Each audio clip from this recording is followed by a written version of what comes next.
Recently আমরা পসাম এনজিওর পক্ষ থেকে আমরা একটা কমপ্লেন পাই।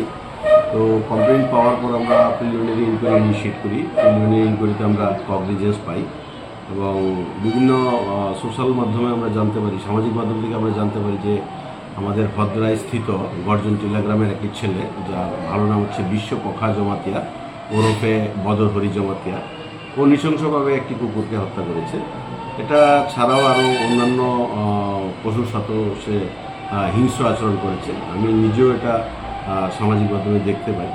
তো পরবর্তী সময়ে আমরা একটি স্পেসিফিক কেস তার বিরুদ্ধে আমরা রুজু করি। কেস রুজু করার পর আমরা আমাদের তদন্তে চলাকালীন সময় আমরা তাকে গ্রেপ্তার করতে সক্ষম হই এবং আগামীকালকে আমরা তারা খোয়াই জেলা ইয়েতে আদালতে আমরা তাকে সোপর্দ করি।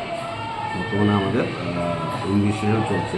যদি এর মধ্যে আমরা আরও অন্য কোনো লোকের ইনভলভেন্সি পাই, তাহলে আমরা তাদেরকেও আমরা ভবিষ্যতে গ্রেপ্তার করব।